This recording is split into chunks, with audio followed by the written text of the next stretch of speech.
ایک bank manager bank سے کیسے کیش نکال کر نامور اداکارہ پر لٹاتا رہا، اس کو ہیرون لیا اور آخرکار پکڑا گیا۔ نمو کہا کرتی تھی، اسلم ڈار صاحب کا مجھ پر بہت احسان ہے، میرے ان کے ساتھ گھریلو تعلقات تھے۔ ایک روز یہ ہوا، کوئی 55-60 ہزار کے قریب اس نے کسی سے کیش لے لیا اور مجھے پتہ بھی نہ چلا، اور وہ جب اس سے میں ڈیٹے مانگنے لگا تو میں پریشان ہوئی۔ میں نے کہا اس فلم کا تو میرے پاس ذکر ہی کوئی نہیں ہے۔ جب اس کو پتہ چلا تو میرے شوہر نے مجھے زہر دے دیا، زہر دے کے مجھے ہسپتال میں چھوڑ کے وہ بھاگ گیا۔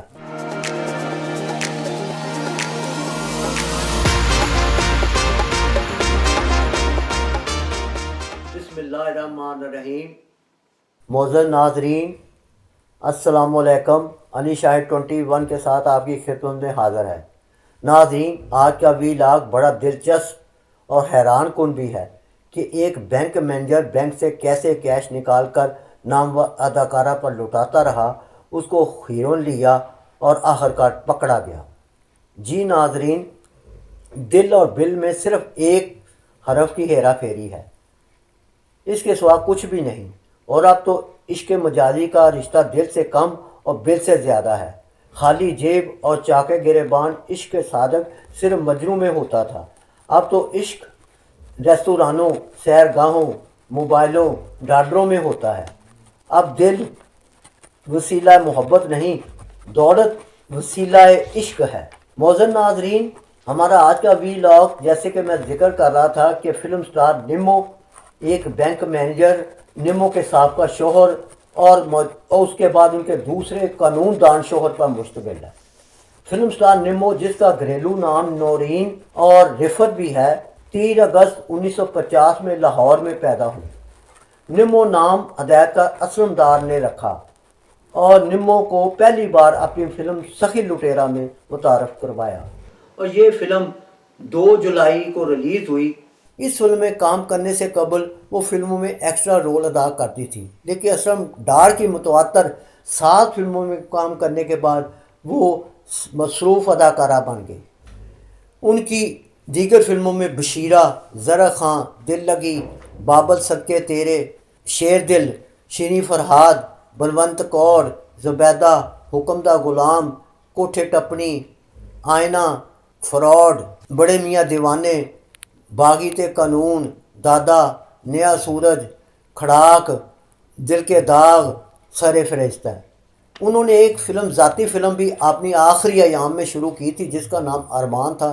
وہ فلم آدھی سے زیادہ بن گئی تھی، لیکن اس کے بعد وہ ان کو مالی پرابلم ہوا اور وہ فلم اب بھی ڈبوں میں بند اور ریلیز نہ ہو سکی۔ نمو کہا کرتی تھی، ایک مرتبہ انہوں نے ہمارے ایک انٹرویو میں کہا تھا کہ میرا نام اسلم ڈار نے نمو رکھا۔ اسلم ڈار صاحب کا مجھ پر بہت احسان ہے، میں ان کی بہت قدر کرتی تھی۔ انہوں نے یہ احسان بغیر کسی لالچ سے کیا تھا، کیونکہ وہ بھی کشمیری تھے اور میں بھی کشمیری۔ میرے ان کے ساتھ گھریلو تعلقات تھے اور وہ دونوں میاں بیوی اکثر ہمارے گھر آیا جایا کرتے تھے۔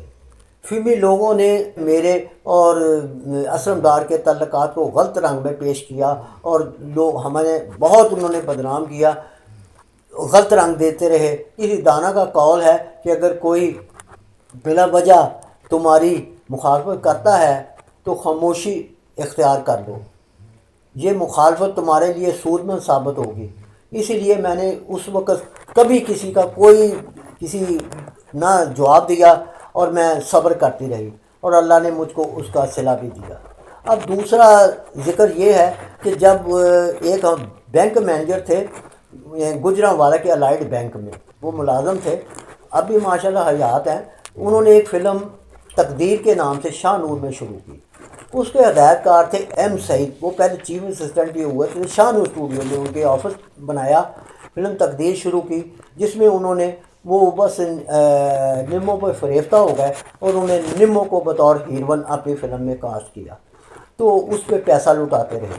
پھر وہ پکڑے گئے اور ان کا طریقہ واردات، جب وہ پکڑے گئے، جب فلم کے دوران ہی میں نے ان سے پوچھا کہ آپ کیا کرتے ہیں، انہوں نے کہا جی میں گجرانوالہ میں بینک میں ملازم ہوں اور وہاں سے مجھے پیسے آتے ہیں۔ جب وہ پکڑے گئے تو میں پکڑے گئے، پھر وہ غائب ہو گئے، فلم بند ہو گئی۔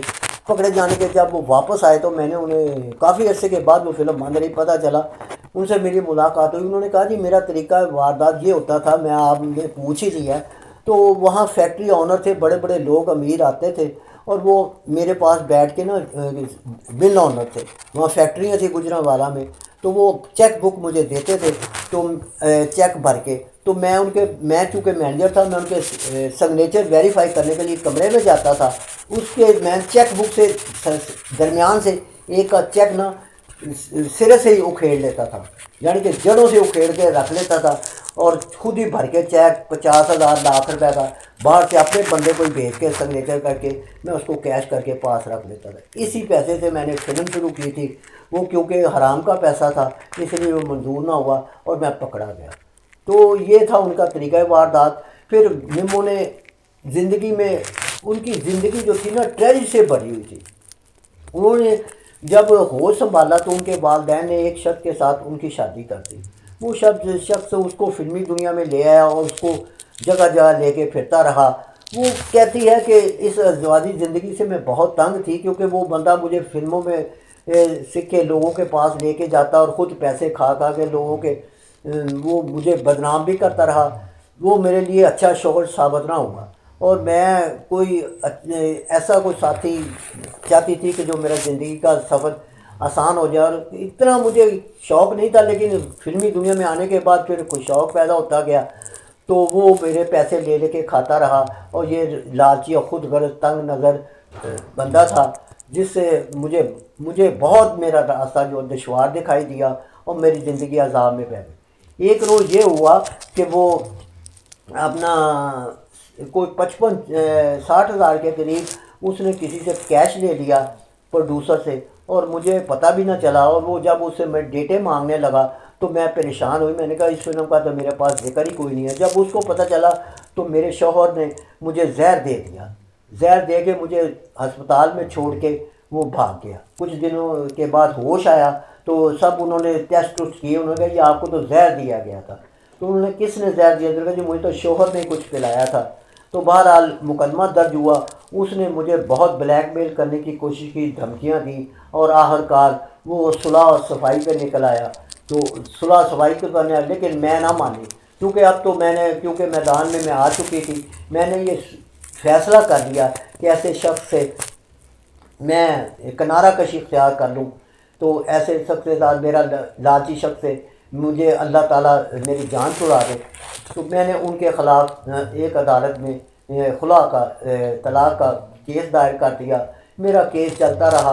جب میری کہانی اس وقت مجسٹریٹ اور جو بعد میں جج بھی بنے جاوید دستگیر مرزا، ان کی عدالت میں میرا کیس تھا. وہ مجھے دیکھتے جب انہوں نے میرا کیس سنا تو وہ بہت متاثر ہوئے. ان کی آنکھوں میں آنسو آ گئے اور انہوں نے بہرحال وہ کیس جو تھا نا وہ میرے حق میں کر دیا.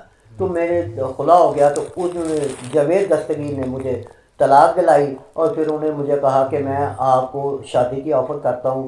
انہوں نے کیا لیکن میں نے کہا کہ اب میں زندگی بھر شادی نہیں کروں گی، اب تو میں فلموں میں ہی کام کروں گی. تو بہرحال انہوں نے کہا کہ میں آپ کو سچے دل سے کہتا ہوں کہ میں آپ کے ساتھ شادی کرنا چاہتا ہوں تو آپ سوچ لیں. کہتے کچھ میں 2-3 ماہ سوچا. پھر میں نے کہا آخر شادی تو میں نے کرنی ہے. تو اس لیے میں نے ان کی پرپوز کو پھر آفر کی. تو میں نے جاوید دستگیر مرزا کے ساتھ شادی کر لی. لیکن میں نے پھر ان سے بہت ریکویسٹ کی. وہ بہت اچھے انسان ثابت ہوئے. انہوں نے میری زندگی بدل کے رکھ لی. میں نے ان سے ریکویسٹ کی کہ مجھے کچھ فلموں کا شوق ہے تو مجھے وہ پورا کر لینے دیں. چند فلمیں ہوں گی تو پھر میں اگر میرا جی بچ جائے گا تو میں فلم انڈسٹری چھوڑ دوں گی. تو نمو سے میری ایک بار گارڈن ٹاؤن میں ملاقات بھی ہوئی تھی. اس کے گھر میں میلاد تھا اور میں گیا بھی تھا. میری جاوید دستگیر مرزا سے بھی ملاقات ہوئی. یہ بہت پرانی بات ہے. تو وہ نہایت اخلاق سے بھرپور خاتون تھی. اس نے بہت جاوید دستگیر نے ان کا ساتھ دیا. ان کے ہاں ایک بیٹی پیدا ہوئی. ان کا نام منزہ جاوید مرزا ہے اور آج کل چکوال میں ہیں اور خوش و خرم زندگی بسر کر رہی ہیں. وہ بھی شادی شدہ ہیں اور انہوں نے میری گزارش کو امیر جامہ بھی پہنایا، میری ہر خواہش پوری کی. ان کی کیا جیسے دستگیر نے ایک گاڑی کے دو پہیے ہوتے ہیں میاں بیوی، انہوں نے وہ ثابت کر کے دکھایا اور خلوص دل سے میرا ساتھ دیا۔ نمو نے آخری فلم فوجہ امرتسریہ میں کام کیا تھا جو 2003 میں ریلیز ہوئی۔ وہ 16 اکتوبر 2016 کو اس دار فانی سے رخصت ہوئی۔ اللہ تعالیٰ نمو کو اپنے جوہر رحمت میں جگہ دے۔ اللہ آپ کا حامی و ناصر ہو۔ السلام علیکم ورحمۃ اللہ وبرکاتہ۔